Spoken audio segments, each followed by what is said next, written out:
Good morning, everyone. So today we will tackle the first discussion, which is defining the globalization.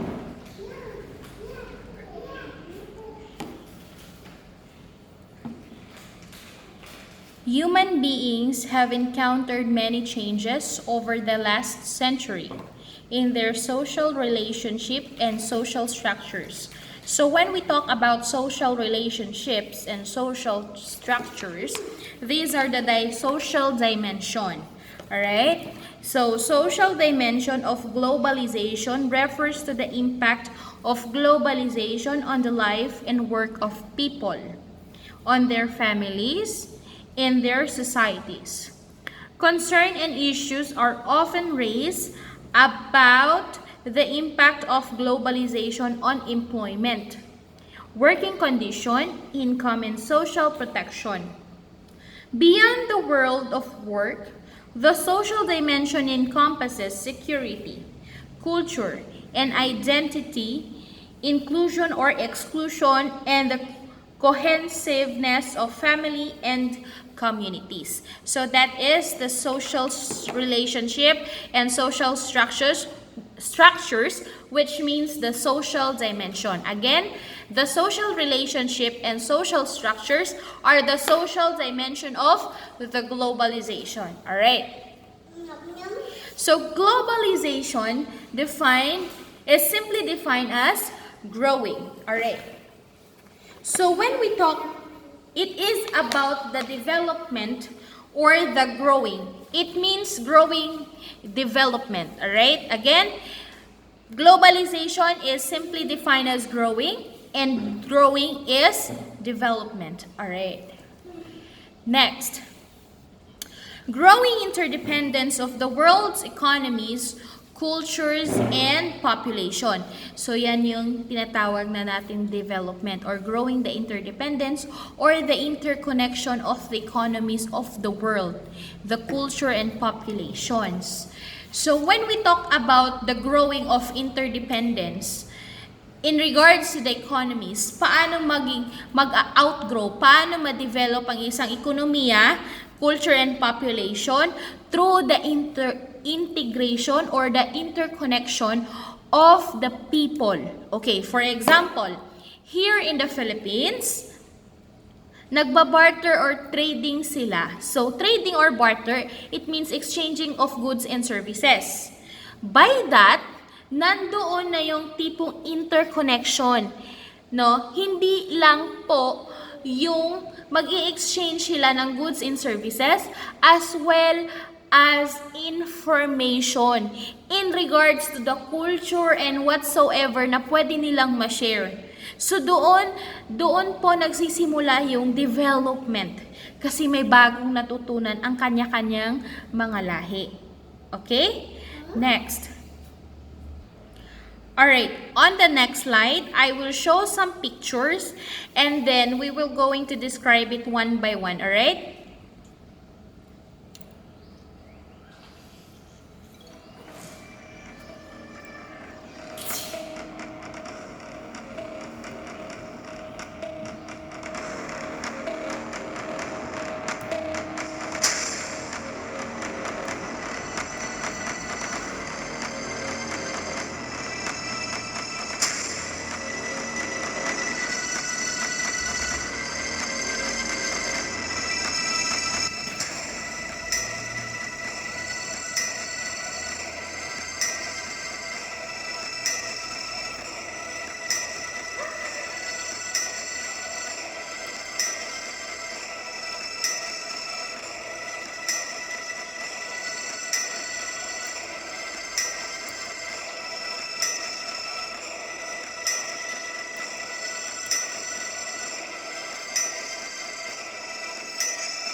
Alright, what have you noticed on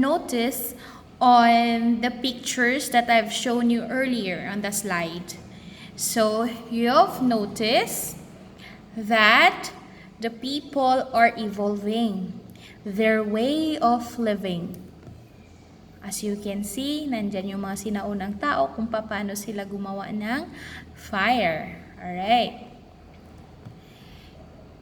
Etong next picture is showing the barters of goods and services. Iba't ibang lahi, nag-i-exchange ng mga services, nag-i-exchange ng information, ng mga goods. These goods are mga food, mga materials na meron ang kanya-kanyang mga tribe. Right? For example, ang tribo ni Juan ay marami siyang tabako. Ang tribo naman ni Pedro ay marami siyang cotton, right? Cotton o bulak. So, kailangan nilang mag-exchange ng products in order to develop. Okay? Papakinabangan nila yung mga sobra-sobra nilang produkto in order to exchange sa another na product. Doon magsisimula ang development. Kasi kung ano nang meron kay Juan ay meron na rin si Pedro. At kung anong meron si Pedro ay meron na rin si Juan. Alright? Gets po? Next. As you can see, the cities are evolving as well, no? Look at that one. That is around on the left photo. It is all about yung medyo developed na siya. May mga kotse, may mga buildings na pero hindi pa gaano kataas, no? And then on the right one, the same, pero meron na siyang, nakita nyo, mga stoplight. Medyo matahaba na rin at mataas na rin yung mga buildings. At medyo high-end na rin ang mga buildings, as you can see, ladies and gentlemen, no? Next. So, yung city itself nag-i-evolve because of what we call changes, development. And these changes, it will lead you to growing. These changes, it will lead you to development. Yan ang nangyayari ngayon sa ekonomiya natin because of this globalization itself. Alright. Sa tingin ninyo, yung mga tao din nagbabago. Paano manamit? Paano pumustora?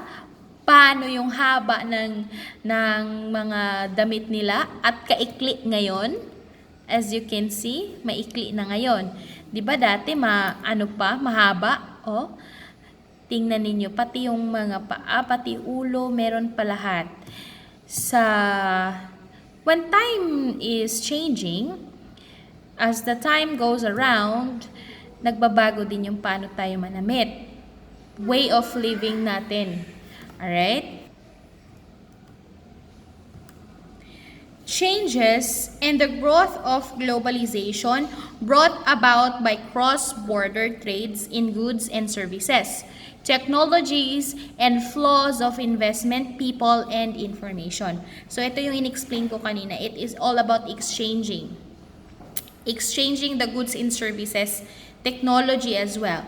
Hindi porke na yung technology is makaluma, hindi na siya tinatawag na technology. It is considered as technology pa rin, no? Pero 21st century today, yun na yung tinatawag na high-end na technology. Or in the near future, may masasabi tayong mas may high-end pa. Pero ang pinag-uusapan natin is about the changes. It's not about the changes na tipong sa technology lang. It is about the goods and services as well. So kaya nga may investment, may progression, it is because of this investment. Ano yung mga ini-invest? Products, services, the people itself, and the information, exchanging the information. Alright, naiintindihan po? Alright. As Bauman in 2003 said, one can say that globalization is very important change, if not the most important. So, ang pinaka-importante according to Bauman sa globalization is change. Okay? Bakit may kailangan pagbabago? In order to progress, in order to have that development. Kasi, kung mananatili lang tayo na hindi tayo nagbabago in terms the way of our living, in terms of technology and whatsoever, wala. nandun lang yung nakastagnant tayo, nakastuck lang tayo. So, walang pagbabago, walang progress. Kagaya lang din yan sa mga jowa ninyo, no? Kung walang magbabago o walang pagbabago in regards in your relationship, nakastagnant, magiging toxic na lang siya up until maghiwalay na lang kayo. So, napaka-importante ang change, especially sa tao, especially sa ating ekonomiya. Because, pag walang change, walang progress. Uulitin ko ha, pag walang change, walang progress, walang development, walang mangyayari. Alright. So what is globalization? What do we mean by globalization? Over the years, globalization has gained many connotations pertaining to progress, development, and integration.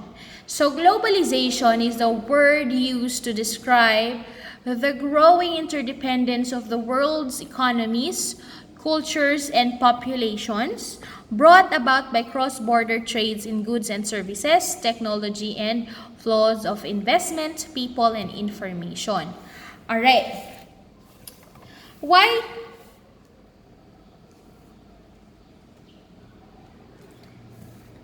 As you can see,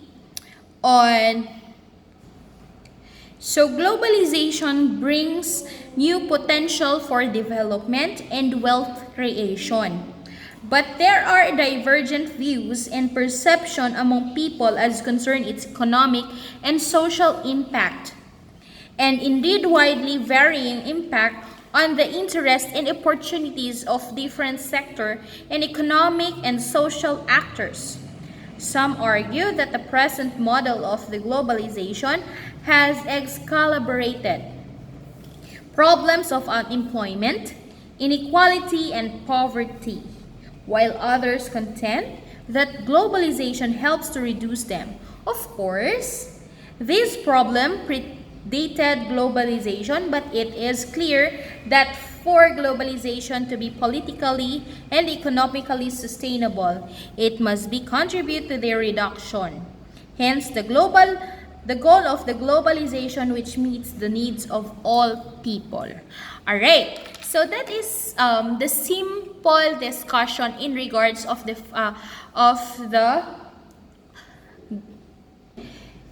defining the globalization. Simple yet understandable.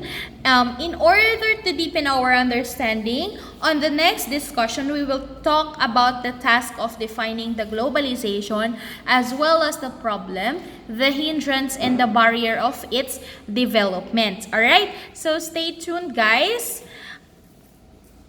And in your notebook po ha, what is the importance of globalization? So again, in your notebook, kindly attach the question at the same time your answer. What is the importance of globalization?